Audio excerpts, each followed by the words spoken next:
I'm going on a date with a coworker, my wife said calmly after 18 years together. I warned her, if you walk out that door, everything will change. She ignored me and left. What followed shattered her completely in ways she never saw coming. I'm a conservation architect. I restore old theaters and historic buildings, bringing dead spaces back to life. Funny how I couldn't see my own marriage needed more than restoration. It needed a complete teardown.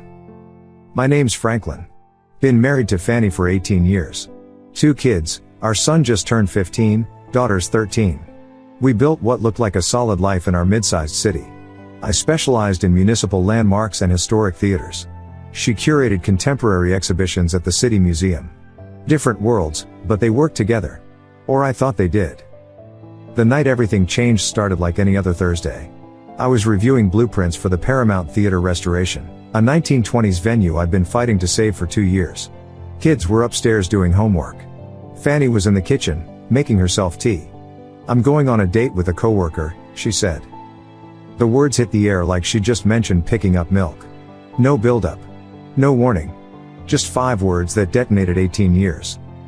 I looked up from my blueprints. She stood there in a black dress I'd never seen before, holding her mug with both hands. Calm. Collected. Like she'd practiced this moment. What did you just say? I said I'm going on a date. With Sawyer. He does installation work for the museum.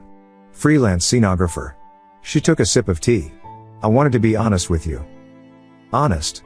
After 18 years, 2 kids, and a mortgage, her version of honesty was announcing she was heading out to date another man like she was going to yoga class. You're joking. I'm not.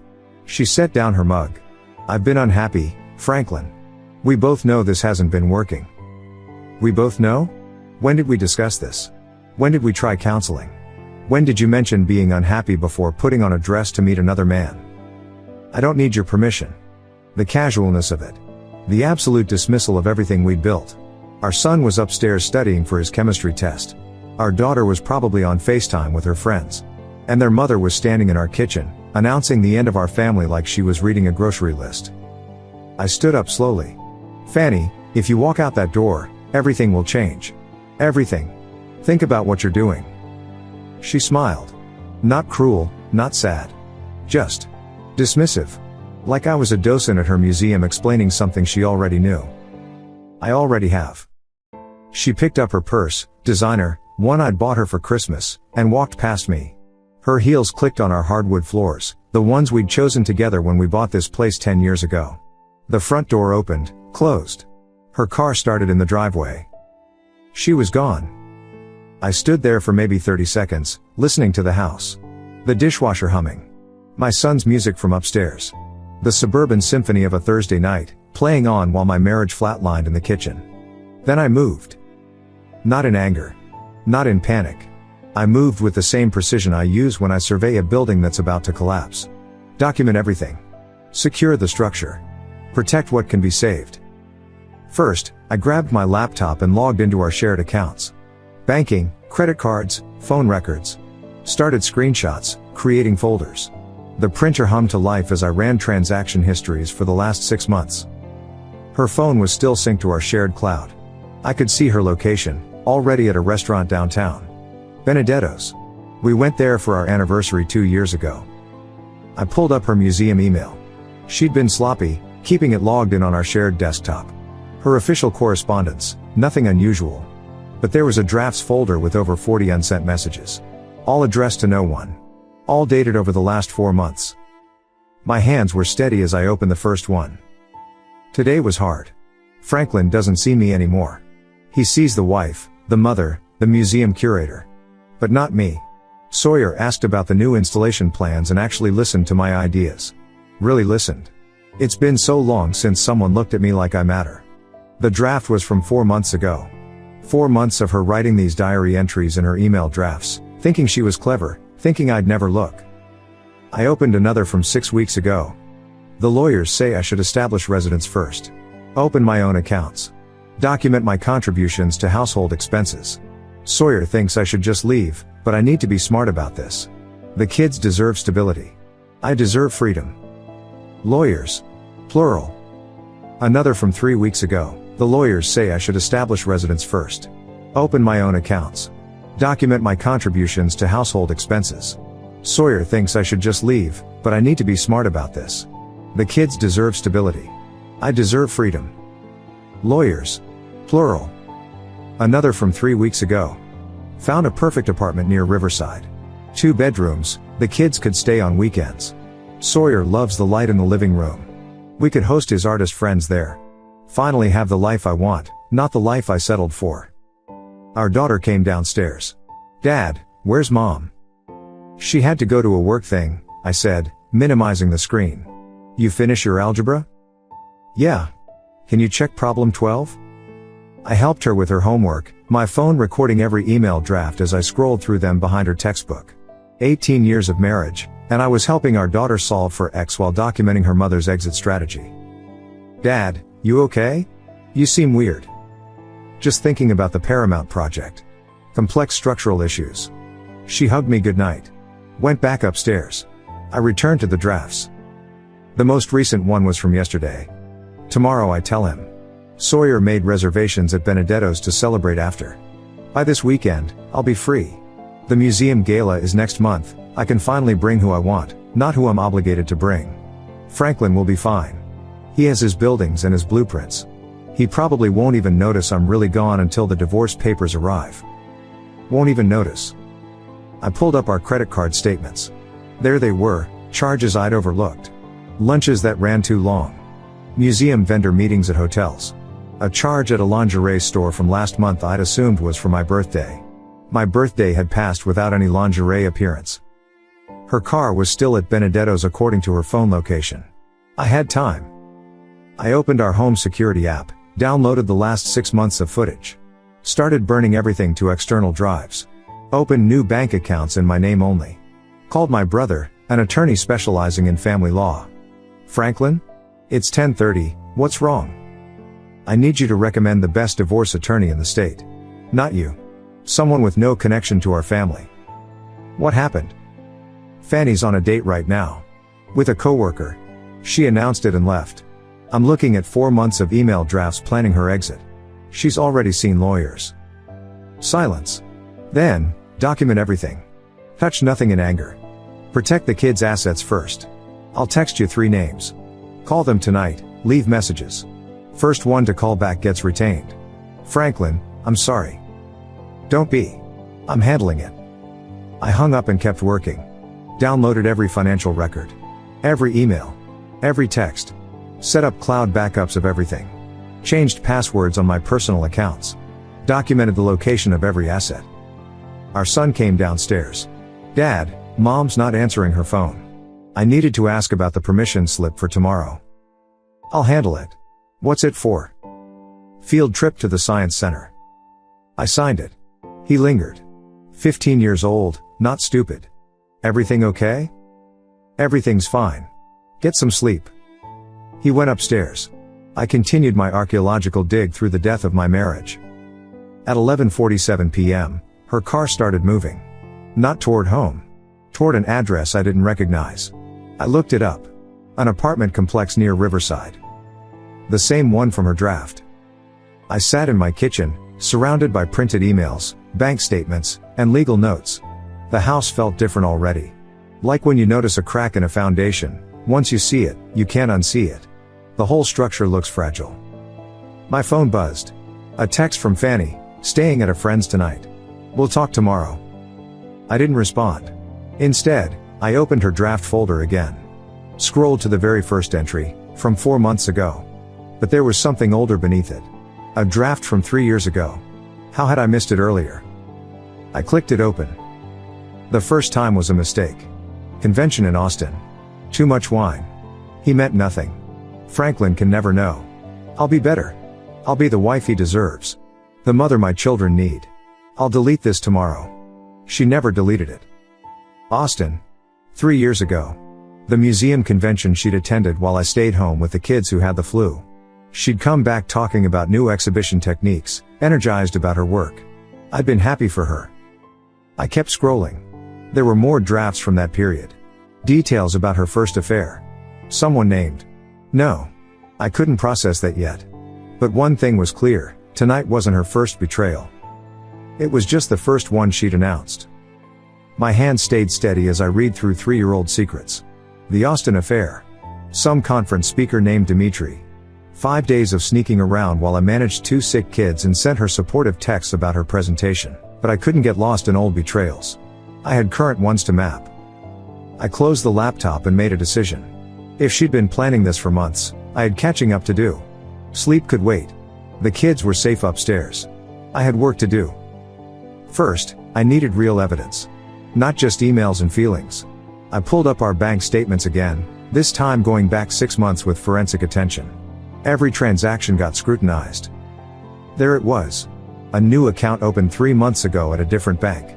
Small transfers, $200 here, $300 there. Listed as personal expenses in our budget spreadsheet. She'd been bleeding money from our joint account into her escape fund. I checked the museum's public financial records, all available online, thanks to city transparency laws. Cross-referenced dates when Sawyer's company invoiced for installation work against her calendar. The pattern emerged like a blueprint under tracing paper. Every major installation in the last 6 months had Sawyer's name on it. The contemporary sculpture exhibit in March, $15,000. The interactive digital gallery in May, $22,000. The upcoming autumn showcase, $35,000 already approved, work hadn't even started. Those numbers were high. Way too high for the scope described. I knew the industry standards. My restoration work often included gallery spaces. A typical installation job like the March exhibit should have run $8,000 maximum. The digital gallery? Maybe $12,000 with premium equipment rental. She was approving inflated invoices. Sawyer was getting paid double, maybe triple the going rate. I dug deeper into the museum's expense reports. Fanny had access to discretionary funds for exhibition development. Dinners with artists. Research trips. Vendor meetings. All legitimate on paper. But when I matched the dates and locations against her phone's location history, the story changed. March 15th, vendor dinner with technical consultant, $340 at Carmen's. Her phone showed her at Carmen's, but from 7 p.m. to midnight. No vendor stays for a 5-hour dinner. April 3rd, site visit to comparative installation, $180 in mileage and tickets. The location? A resort town 2 hours away. On a Saturday. April 22nd, technical planning session, $500 for a hotel conference room rental. The hotel? The Fairmont downtown. Her phone spent 6 hours there. The meeting was supposedly from 2 to 4 p.m. Every meeting with Sawyer came with expenses. All approved by her, reimbursed by the museum. They weren't just having an affair. They were making the city pay for it. I photographed everything. Created spreadsheets. Built a timeline that would make any prosecutor weep with joy. By 3 a.m., I'd found $47,000 in questionable expenses over 6 months. That wasn't including the inflated invoices to Sawyer's company. This wasn't just an affair. It was fraud. My phone buzzed. Fanny again, I'll pick up some clothes tomorrow while you're at work. We need to talk about arrangements. Arrangements. Like I was a furniture delivery she needed to reschedule. I texted back, the kids have school. Come after 9 a.m. Let her think I was being accommodating. I needed time to prepare. I went to my home office and opened the safe. Marriage certificate. Birth certificates. Social security cards. Insurance policies. Everything important went into a bag. Then I drove to my office downtown and locked it all in the secure storage we used for historic building documentation. Back home by 5 a.m. The kids would be up in 2 hours. I showered, made coffee, and opened my laptop to research state divorce laws. In our state, infidelity didn't affect asset division much. But financial fraud? Misuse of marital assets? That changed everything. And if she'd been stealing from her employer to fund her affair, that was criminal. My son came down at 7, earlier than usual. Mom didn't come home, he said. Not a question. No. He poured cereal. Becca's parents are getting divorced. She says her mom acted weird for months before. Mom's been weird since January. January? Kid was more observant than I'd given him credit for. What kind of weird?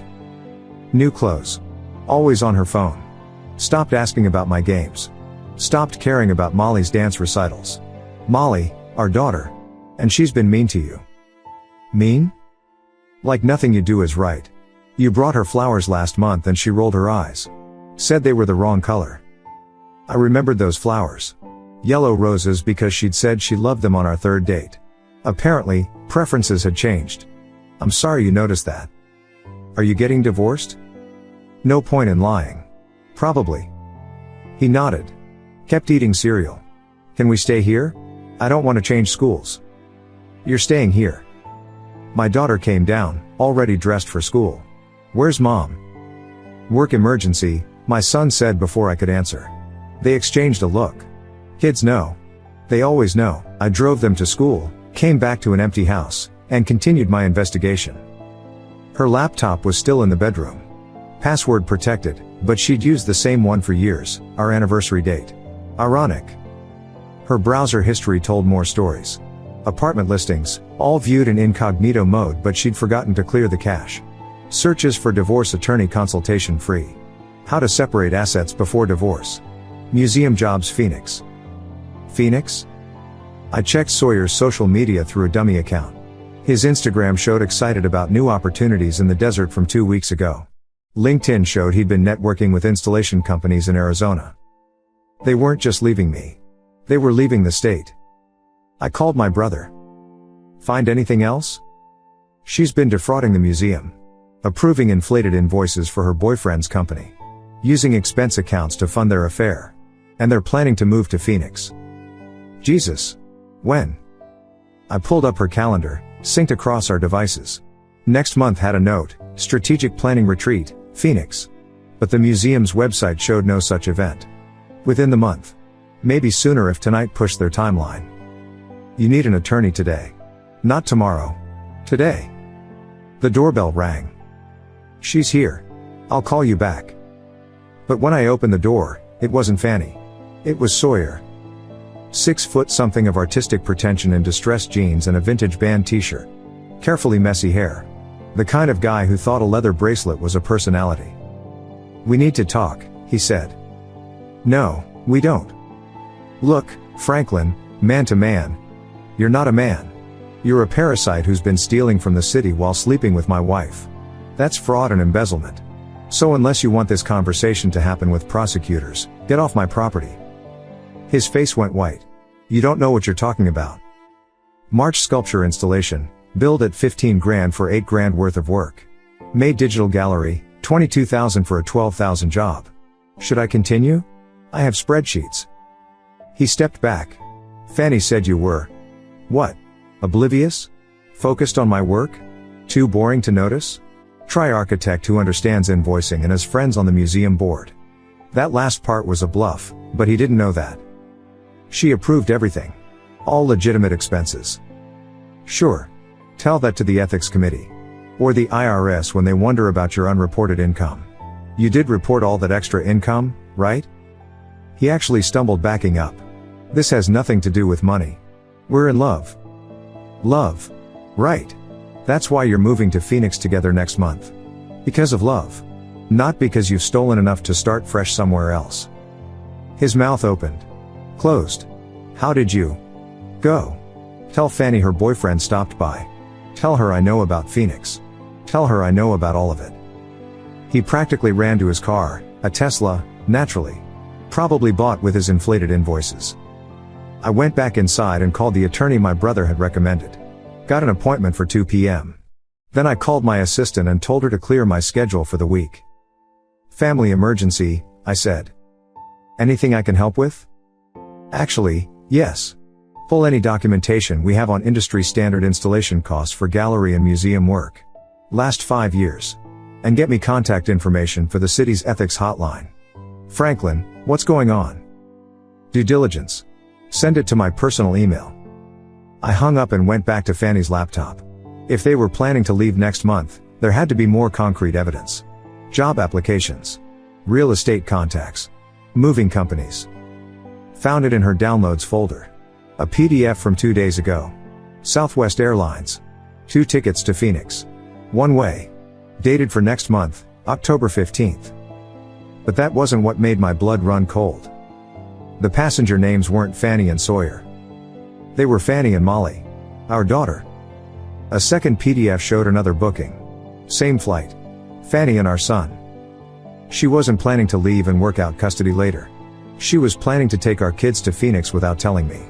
Without asking. Without warning. I stared at those tickets, and for the first time since she'd walked out the door, I felt actual rage. Affairs, I could process. Fraud, I could document. But attempting to steal our children? That's when I realized this wasn't going to be a simple divorce. This was going to be war. War requires strategy.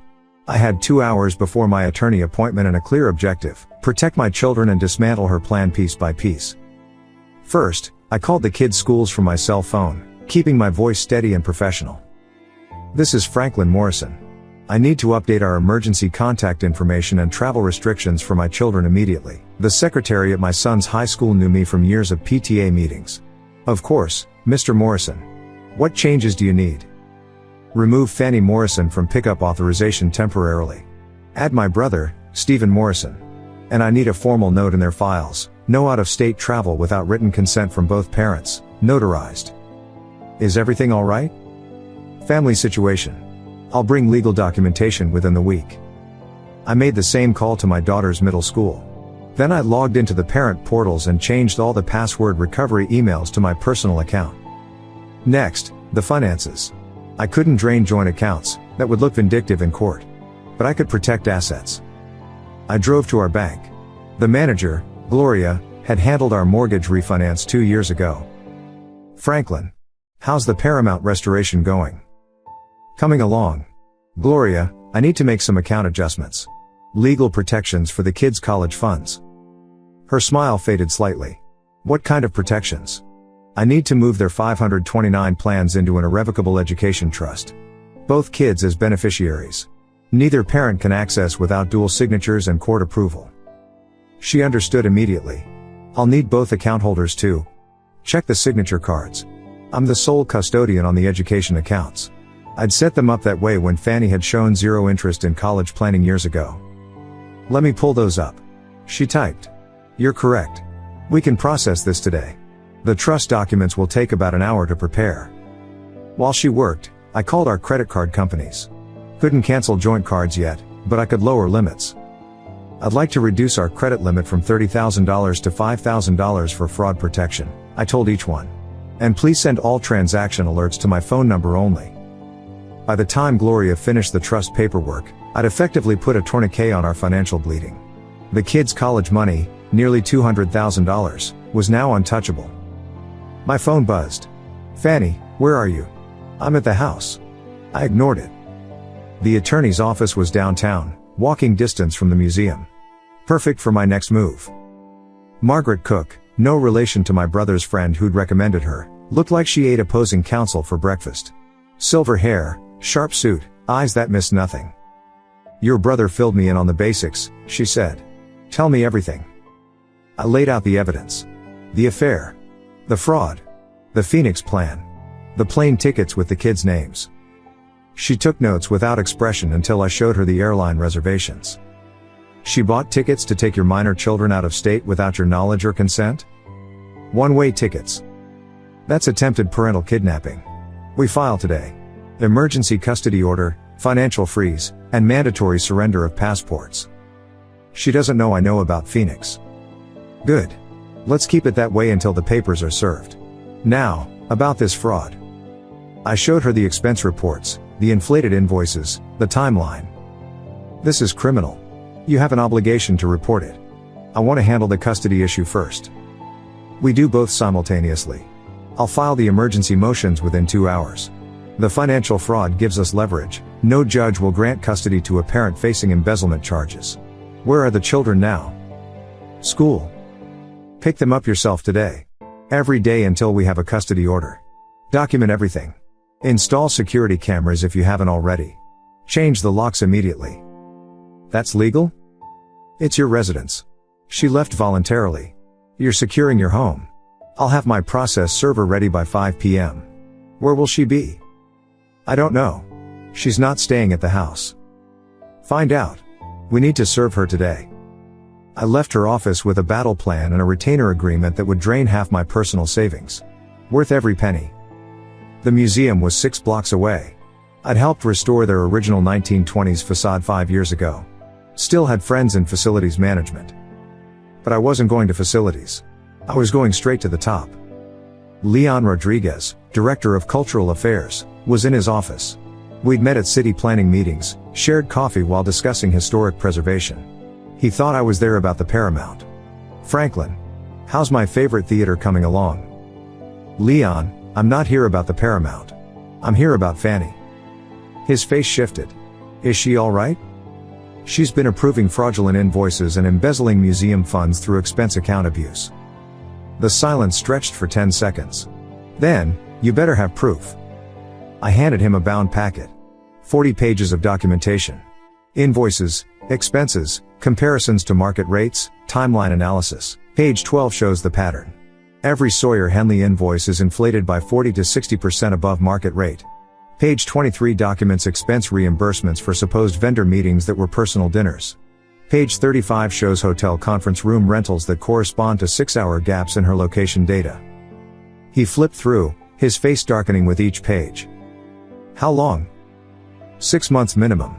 Total misappropriation around $47,000, not including the inflated invoices, which could be another $30,000. Why are you bringing this to me instead of letting us handle it internally? Because she's my wife. Because I just found out last night. Because she's planning to leave the state with the embezzled funds. And because the museum deserves to know before the divorce filing becomes public record this afternoon. He closed the packet. I need to call legal. And HR. And the board chair. I understand. My attorney is Margaret Cook if your legal team needs to coordinate. Franklin. He paused. I'm sorry. I hired her. I approved her for senior curator. You hired the person she pretended to be. So did I. I left him staring at the packet and walked to my car. 3 texts from Fanny, escalating in anger. Perfect. Let her get emotional while I stayed strategic. I stopped at a hardware store. New locks, security cameras, and a safe that could be bolted to the floor. Then I called my contractor buddy. Paul, I need an emergency favor. Can you change out locks on my house in the next hour? Everything okay? Will be. I'll pay emergency rates. Be there in 20. While Paul worked, I installed the cameras. Front door, back door, driveway, and hallway. All streaming to my phone and backing up to the cloud. My phone rang. Unknown number. Mr. Morrison? This is Robert Carlyle from Henley Creative Services. Sawyer's business partner. We've received concerning documentation about billing irregularities. I need to discuss this with you immediately. I don't know what you're talking about. Sir, we just got a courier package with invoices and analysis suggesting Sawyer has been inflating our billing to the museum. Your name is on the cover letter. I hadn't sent anything to them. Yet. But I played along. Then you should investigate. Check if he's been doing it to other clients too. Other clients? Oh God. If this is true, it'll destroy our company. Better to catch it now than during an audit. He hung up, panicked. Someone else had received my documentation. But who? My phone buzzed. A text from an unknown number. Check your email. A friend. I opened my personal email. A new message, no sender name, subject line, Sawyer Henley full client list. Attached was a spreadsheet of every client Sawyer had worked with in 2 years. Museums, galleries, private collectors. Highlighted in yellow were 6 other clients with billing patterns matching the museum's inflated invoices. Someone was helping me. But who? Paul finished the locks. All done. Nobody's getting in without these. He handed me the new keys. The school day was ending. I picked up both kids, surprising them. Dad never picks us up, Molly said to her brother. New arrangement, I said. How about we get ice cream? We sat at their favorite place, the one Fanny always said was too expensive for a random Thursday. I watched them laugh over Sundays and thought about those plane tickets. She was going to take them. Just disappear one day while I was at work. Dad, your phone's been buzzing nonstop, my son noted. 17 texts from Fanny. Escalating from confusion to fury. The last one, change the locks? Really? I'm coming over right now with the police if I have to. I texted back, be home by 6. Bring your boyfriend. We have things to discuss. Who keeps texting? Molly asked. Work stuff. Hey, wanna help me with something at home? I'm installing new security cameras. They loved the tech aspect, helped me adjust angles and test the motion sensors. It was 5:45 when we finished. Dad, my son said quietly, Mom's in the driveway. I looked at the camera feed on my phone. Fanny's car. But she wasn't alone. Sawyer was with her. And behind them, another car I recognized. A police cruiser. She'd actually called the police. Kids, go to your rooms. Homework time. They disappeared upstairs without argument. They knew something was happening. I watched the camera feed as Fanny marched to the front door. Inserted her key. The look of confusion when it wouldn't turn. She tried again. Then knocked. Then pounded. Franklin. Open this door right now. The officer approached behind her, looking uncomfortable. Young guy, maybe late 20s. I opened the door but stood firmly in the doorway. Officer. How can I help you? Sir, this woman says she's been illegally locked out of her residence. She left voluntarily last night to go on a date with that man. I pointed to Sawyer, and informed me she was staying elsewhere. I secured my home. She's welcome to arrange a time to collect her belongings. This is my house too. Fanny's face was red. Ma'am, the officer said, did you leave voluntarily? For one night. And did you tell your husband you were staying elsewhere? That doesn't mean he can lock me out. The officer looked tired. Ma'am, if you left voluntarily and informed him you were staying elsewhere, he has the right to secure the residence. This is a civil matter. Civil matter? I live here. A car pulled up behind the police cruiser. A woman got out carrying a manila envelope. Margaret's process server. Perfect timing. She walked up to the group. Fanny Morrison? What? Yes? You've been served. She handed Fanny the envelope, took a photo of the handoff, and left. Fanny tore it open. Her face went from red to white as she read. Emergency custody order? Financial freeze? What the hell is this, Franklin? The officer stepped back, clearly wanting no part of whatever was in that envelope. Like I said, civil matter. You folks need to work this out through attorneys. This is insane. Fanny waved the papers at me. You can't freeze our accounts. You can't take the kids. Ma'am, the officer said, I'm going to need you to calm down. Calm down? My husband is stealing my children. Actually, I said, keeping my voice level, you bought one-way tickets to Phoenix with them. For next month. Without telling me. Sawyer's face went white. Even he hadn't known about the kids. How did you? That was just planning? Like the apartment near Riverside? Like the consultation with 3 different divorce attorneys? Like the embezzlement from the museum? The officer's eyebrows went up.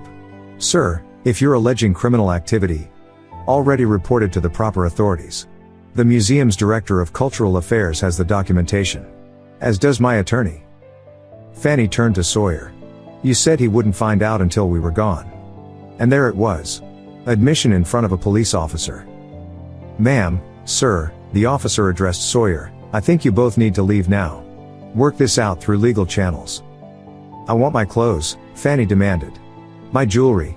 My things. Schedule it through your attorney, I said. The emergency order is clear.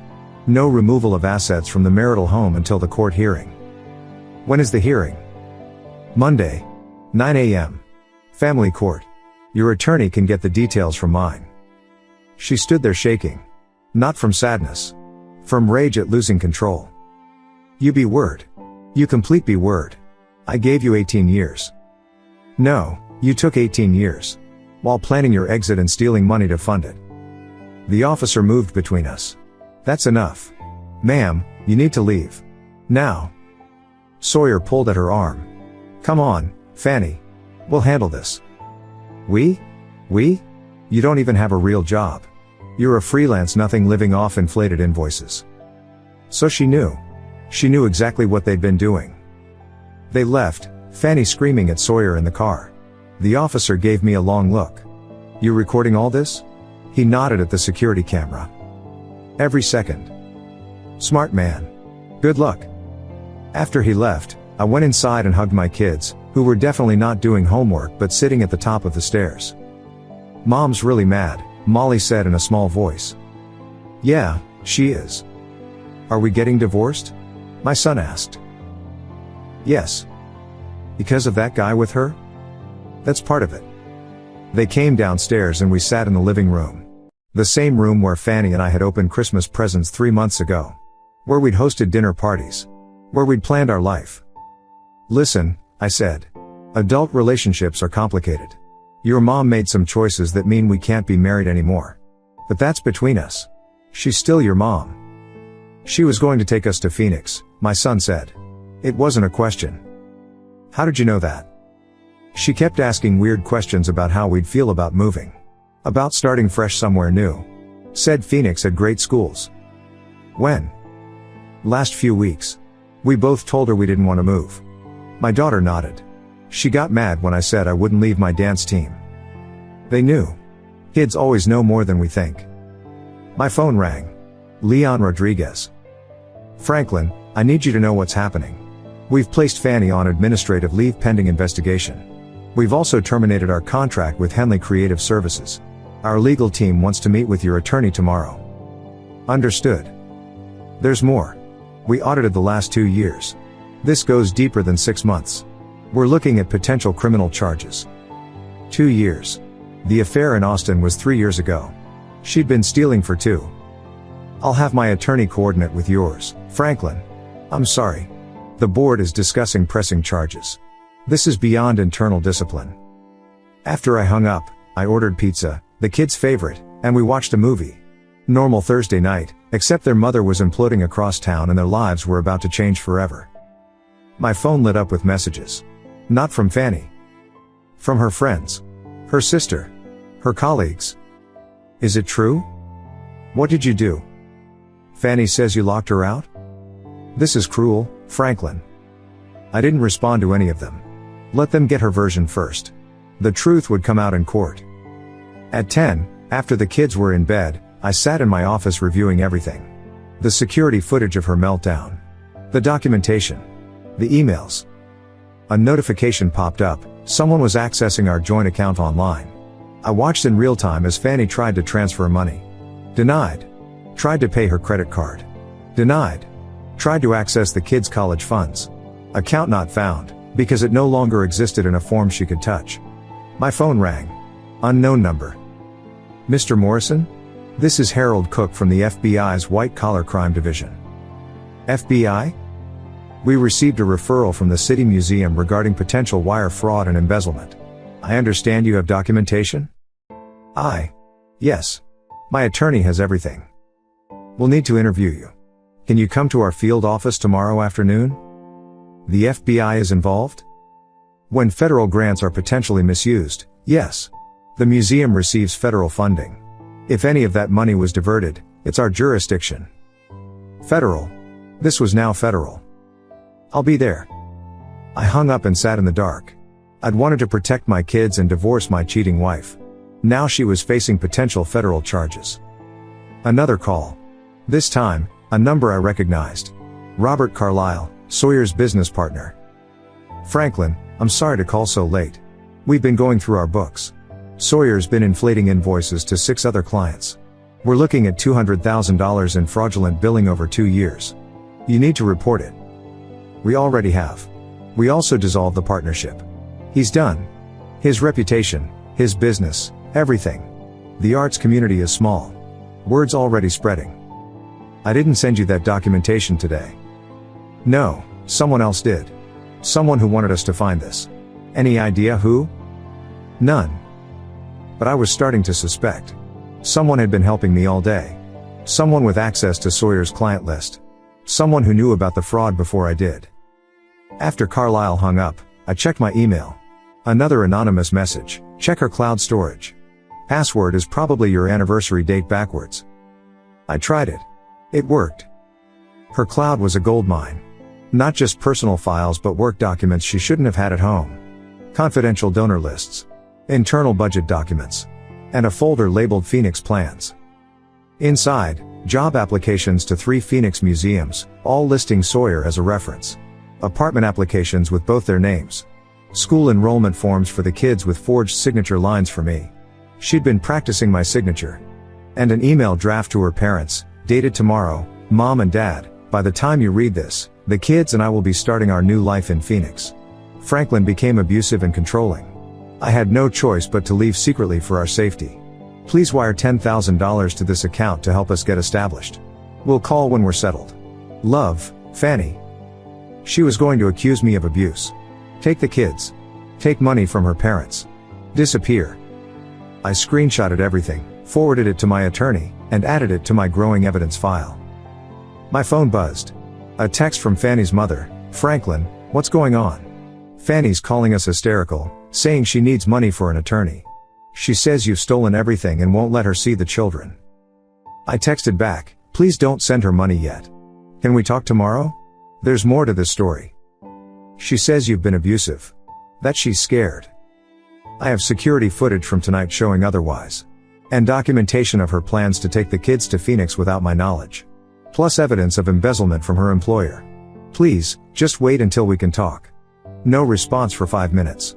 Then, Harold and I will drive up tomorrow. We'll be there by noon. We want the truth. Harold, Fanny's father. Retired state prosecutor. This was about to get interesting.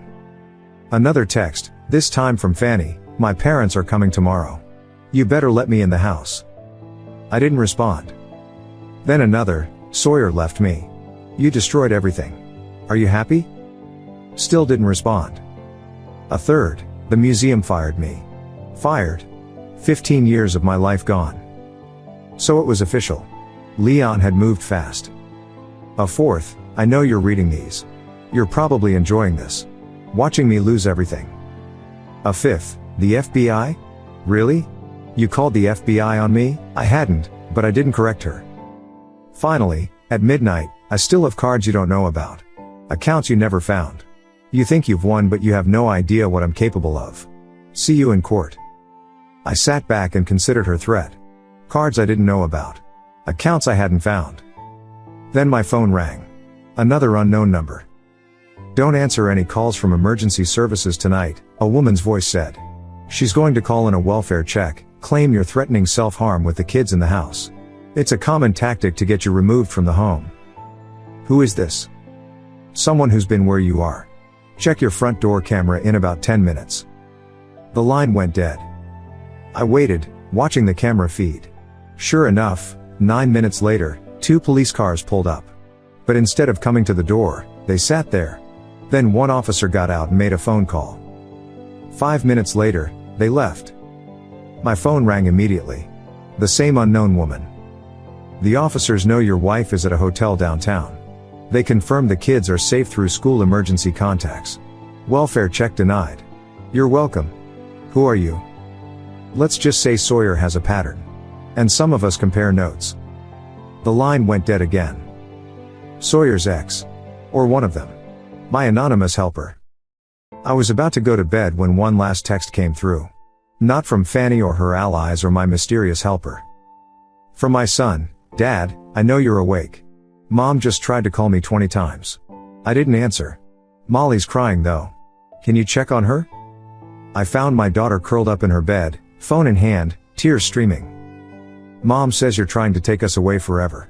That we'll never see her again. I held her while she cried, this 13-year-old caught in her mother's desperate manipulation. That's not true, sweetheart.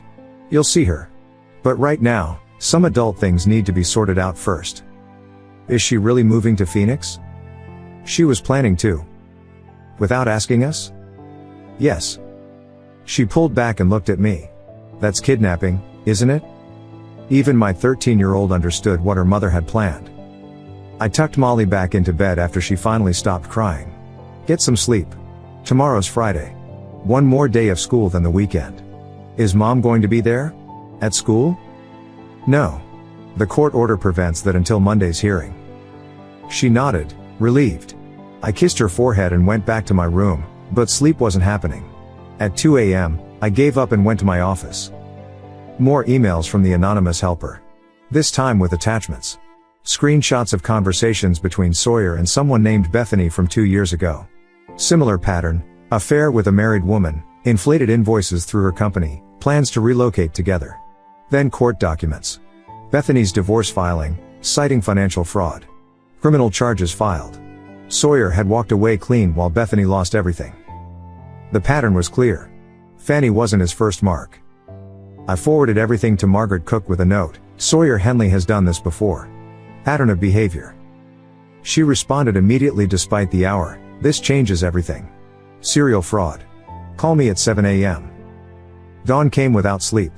I made coffee and started breakfast as the kids came down. Normal Friday except for the weight in the air. Dad, people are going to know at school, my son said. Maybe. Probably. You okay with that? Yeah. Becca's been through it. She'll help. The divorced kid network. They'd support each other. After dropping them at school, I drove home to find Fanny's parents' car in my driveway. They'd driven through the night. Harold and Grace Morrison. Married 46 years. Harold had been a state prosecutor, retired 5 years ago. Grace, a retired teacher. Good people who'd raised what I thought was a good daughter. Franklin. Harold's handshake was firm but his eyes were tired. We need to talk. I let them in, made coffee, and sat at the kitchen table where their daughter had announced her date 2 nights ago. Show us everything, Grace said. I started from the beginning. The announcement. The email drafts. The financial records. The fraud. The Phoenix plan. The plane tickets with the kids' names. Harold reviewed everything with prosecutorial precision. Grace went pale when she saw the draft email Fanny had written asking them for money, claiming abuse. She was going to lie to us, Grace whispered. Say you were abusive to get money. It gets worse, I said, then showed them the FBI contact, the museum's termination, Sawyer's history. Harold set down the papers. Franklin, I prosecuted cases for 30 years.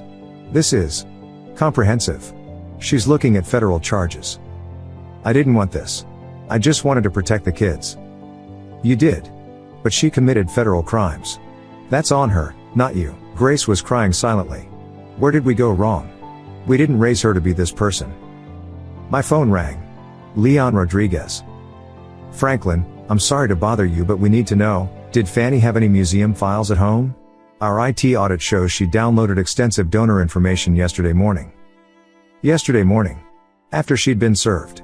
After she knew she was caught. Let me check her cloud storage. I pulled it up on my laptop while Harold and Grace watched. There it was. A folder uploaded yesterday at 11 a.m. Insurance policy. Inside, complete donor lists with personal information, private contact details for board members, internal security codes, and something labeled leverage. I opened leverage. Screenshots of emails between board members discussing questionable expense reports, not criminal but embarrassing. Personal information about major donors that shouldn't exist in museum files. And photos from museum galas showing married board members in compromising positions with people who weren't their spouses. She was building blackmail material, Harold said quietly. Leon, you need to have IT lock everything down now. She has donor lists and sensitive information. I'm sending you screenshots. Jesus Christ. This is criminal. She's trying to extort the museum? Looks like she was preparing to. After I hung up, Harold stood. We need to see our daughter. She's at the Marriott downtown. Room 412. I'd tracked her credit card charges. How do you? Never mind. Harold looked at his wife. Grace, we raised a criminal. They left, and I sat alone in my kitchen, staring at the evidence of my wife's complete moral collapse. She'd gone from affair to fraud to attempted kidnapping to blackmail in less than 48 hours. My phone rang. Margaret Cook. The FBI wants to meet this afternoon. Also, Fanny hired Martin Kessler. Kessler. The attorney who'd gotten a city councilman off embezzlement charges on a technicality. She found money for him? Her parents probably. Speaking of which, I've filed additional motions based on the new evidence. Attempted extortion, conspiracy to commit kidnapping, and theft of proprietary data. The judge moved our hearing to Monday morning first thing. This is now high priority.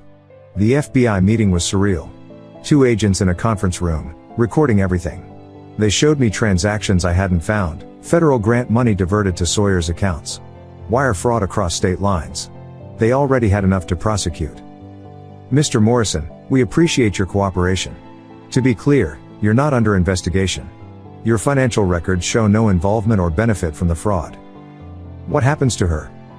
If convicted? Federal crime, she's looking at 3 to 7 years minimum.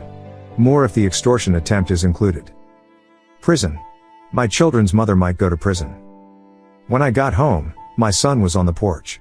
School had let out early for a teacher's workday I'd forgotten about. Mom's here, he said quietly. In the driveway. She's been there an hour. Grandma and Grandpa are with her. I looked. Fanny's car, her parents' car beside it.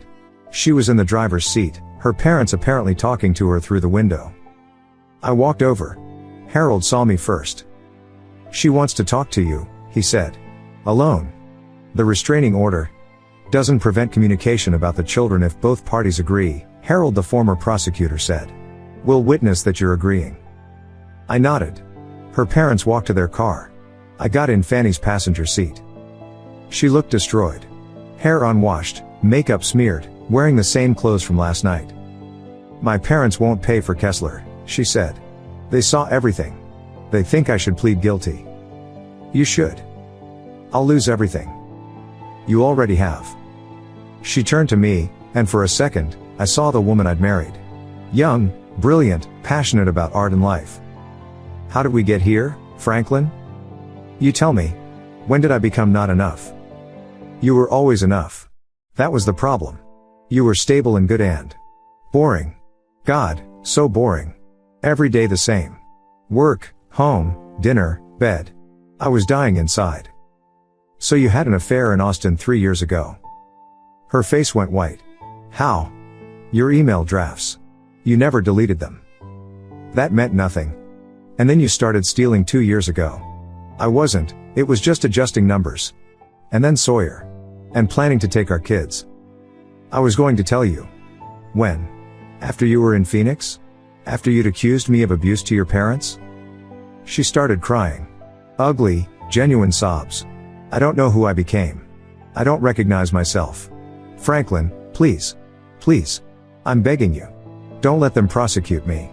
The kids need a mother. The kids need a mother who doesn't lie to them. Who doesn't steal. Who doesn't try to kidnap them. I'll go to therapy. I'll get help. I'll sign whatever you want. Full custody. No alimony. Just please don't let me go to prison. That's not my choice. You committed federal crimes. You could tell them you were wrong. That it was a misunderstanding. Lie for you? Like you were going to lie about me? She grabbed my hand. First time she'd touched me in months. Franklin, I know you hate me. But remember when we were happy? Remember when we loved each other? That has to count for something. It does. It's why I'm going to make sure our kids are okay. It's why I'm not going to poison them against you. But I'm not going to lie for you. There's something else, she said quietly. Something you don't know. What? Austin wasn't the first. I pulled my hand away. What? There was someone before Austin. 4 years ago. And someone before that. 5 years ago. 5 years ago. When Molly was 8. When we'd been in marriage counseling because she'd been disconnected.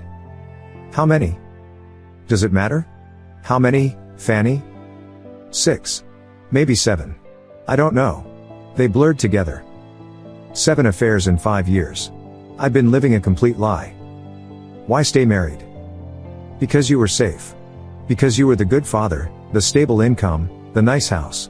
Because leaving was complicated and staying was easy. And now? Now I've destroyed everything.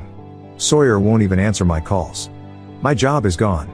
My parents look at me like I'm a stranger. The kids hate me. They don't hate you. They're hurt and confused. Can I see them? Just for a minute? Supervised, through the window, anything? Monday. At the hearing. She nodded, defeated. Franklin, what I said in that text last night about having cards you don't know about. The blackmail material on museum board members. Her face fell. You found that too. Your cloud storage.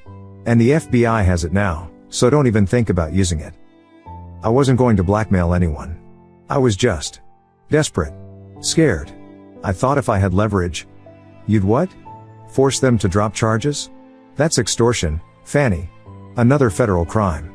She was quiet for a long moment. You know what the really pathetic part is? I'm sitting here, my life in ruins, and all I can think about is that you're finally interesting.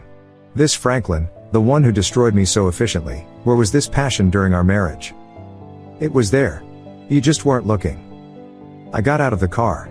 Harold and Grace were standing by theirs, looking older than when they'd arrived this morning. She needs an attorney, I told them. But not Kessler.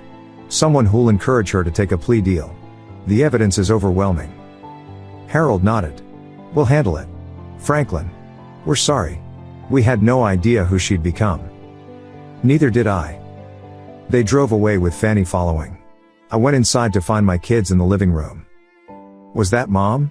Molly asked. Yes. Is she okay? She's dealing with consequences. Dad, my son said, we need to tell you something. About Mom. They exchanged looks. We knew about some of it, Molly said. Not the stealing or Phoenix. But other things. What things? The men, my son said quietly. We knew there were other men. My kids sat across from me in our living room, and I realized I'd been protecting them from something they'd already seen. How long have you known? I asked. A couple years, my son said. Remember when Mom started going to those evening art classes? I remembered. Tuesday and Thursday nights, she'd said. Personal enrichment. There weren't any art classes, Molly said quietly. We saw her at Starbucks with a man one night when we were with Aunt Stephanie. Mom didn't see us. Why didn't you tell me? They exchanged another look. We didn't know how, my son said. And you seemed happy not knowing. We figured if you wanted to know, you'd figure it out. Kids protecting their parent from truth. I'd failed them without even knowing it. Also, Molly added, we heard you and Mom arguing once. About Austin. You said something about forgiveness and moving forward. We thought you knew and were dealing with it. That argument. 3 years ago. I'd confronted her about being distant after her Austin trip, but I hadn't known about the affair then. She'd twisted it into me being paranoid and unsupportive. We'd gone to counseling. I'd apologized for doubting her. I'm sorry you had to carry that, I told them. We're sorry we didn't tell you, my son said. No. That wasn't your job. None of this was your job. We talked for 2 hours. They told me about other things they'd noticed. Mom's secret credit card statements they'd seen in her purse. Calls she'd taken in the garage. The way she'd been redecorating, saying she wanted a fresh start. They were relieved it was over. Actually relieved. The weekend passed in a blur of legal preparation. Margaret Cook came to the house Saturday with 3 assistants, turning my dining room into a war room. The FBI is formally charging her Tuesday if she doesn't take a plea Monday, she said. Her attorney, she fired Kessler and hired someone cheaper, is pushing for a deal. What kind of deal? Guilty plea to embezzlement, 2 years probation, restitution to the museum. They dropped the federal charges. No jail time? Unlikely unless she violates probation. But Franklin, she'll never work in the arts again. She'll be lucky to get retail work with a felony conviction. Sunday night, the kids and I had dinner with Harold and Grace. They looked exhausted. She's staying with us, Grace said. Sleeping in her childhood room. It's like having a stranger in the house. The attorney says if she takes the plea tomorrow, she might avoid prison, Harold added. We're pushing her to take it. Will she? Who knows? She keeps saying Franklin orchestrated all of this. That you set her up. By documenting her crimes? In her mind, you should have just let her go. Let her take the kids and start over. That was never going to happen. Harold nodded. We know. We told her that. Franklin, we need to ask, will you let her have supervised visitation if the court allows? I looked at my kids. They'd been quiet through dinner. What do you two think? She's still our mom, Molly said carefully. Even if she made bad choices. Supervised is fine, my son added. But not alone. Not until she gets help.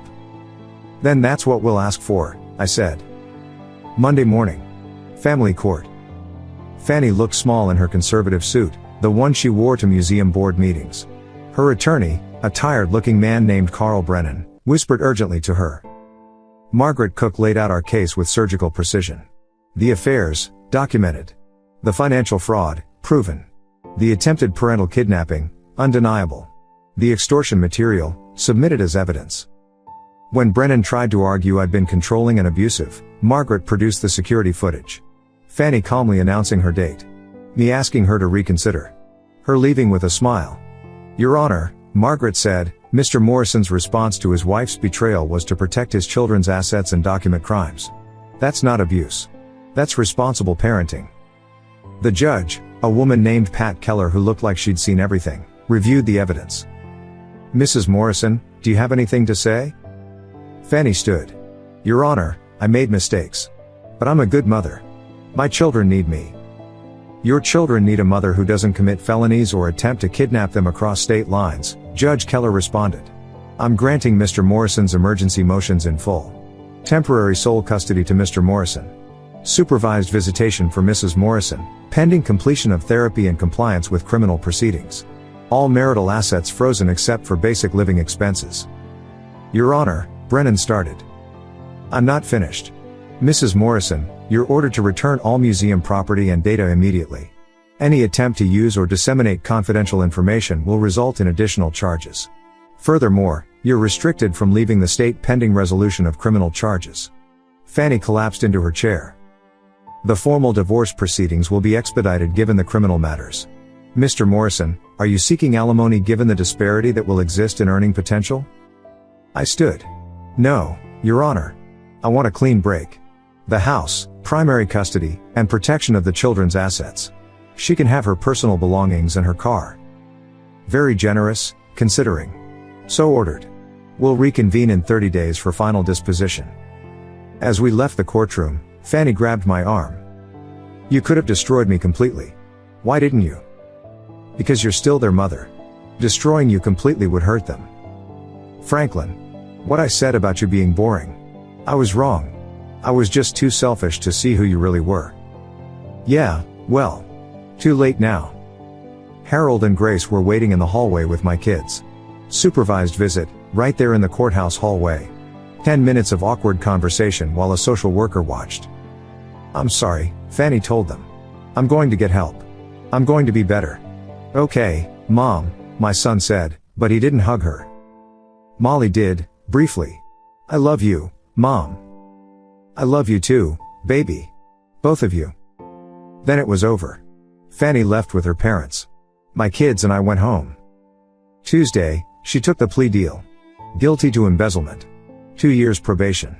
$77,000 in restitution. Felony on her record forever. Sawyer fled to Arizona anyway, his reputation destroyed. His business partner sent me a final email. They'd recovered some money, were paying back defrauded clients. Sawyer would never work in the industry again. The museum quietly settled to avoid publicity. They implemented new oversight procedures. Leon called to tell me they'd named the restored gallery after a different donor, one who hadn't been married to a thief. The divorce was final in 60 days. Uncontested after the criminal plea. I got the house, the kids, and freedom from someone who'd been a stranger living in my home. 6 months later, I stood in the restored Paramount Theater, examining original crown molding we'd uncovered behind decades of renovations. My phone buzzed, a text from my son with a photo of his acceptance letter to a summer engineering program. Another from Molly about her dance recital next week. Mr. Morrison? My assistant called out. The City Preservation Committee is here for the walkthrough. Be right there. As I turned to go, my phone buzzed again. A message from Fanny. We'd had minimal contact, just logistics about the kids' supervised visits. Franklin, the kids told me about the Paramount reopening. I know I have no right to ask, but I wanted you to know I'm proud of what you've accomplished. You brought something beautiful back to life. I only knew how to destroy things. I'm in therapy now, real therapy. Learning why I did what I did. Maybe someday I'll be someone worth knowing again. Give my love to the kids. I read it twice, then deleted it without responding. The committee was waiting. 5 members, including 2 new additions who joined after the previous members resigned in a museum-related scandal nobody talked about anymore. Shall we look at the restoration work? I asked. We walked through the theater, every detail meticulously restored. Original paintings revealed under layers of cheap paint. Hand-carved details preserved and highlighted. The bones of something beautiful that had been hidden under years of bad decisions and quick fixes. It's magnificent, the committee chair said. How did you know all this was underneath? You learn to see past the damage, I said. Focus on the foundation. If that's solid, you can rebuild anything. And if the foundation is rotten? Then you tear it down and start over. My phone rang. An unknown number, but I recognized the area code. Phoenix. I let it go to voicemail. The committee approved the restoration. The theater would reopen next month with a gala celebration. My biggest project, completed while my personal life underwent its own demolition and rebuild. That evening, I made dinner for my kids. Real dinner, not takeout. We talked about school, friends, plans for spring break. Normal stuff. The new normal. "Dad," Molly said, "are you happy?" I thought about it. Really thought about it. "Yeah, I am." "Good," she said. "You deserve to be." My son added, "Mom texted us. She said she's getting help. Real help this time." "That's good." "Do you think she'll ever be normal again?" "I don't know. But that's her journey, not ours." After they went to bed, I sat in my office, looking at the Paramount plans one last time. Tomorrow we'd start on a new project, an old courthouse that needed structural reinforcement. I thought about Fanny's text. About rebuilding versus starting over. About foundations and what we choose to preserve. Then I closed the plans, turned off the lights, and went to bed in my quiet house. No drama. No lies. No secret email drafts or hidden credit cards. Just peace. And that foundation? Solid as stone. Thank you so much for watching until the end. If you really like our videos, please don't forget to like, share, and subscribe. Have a great day.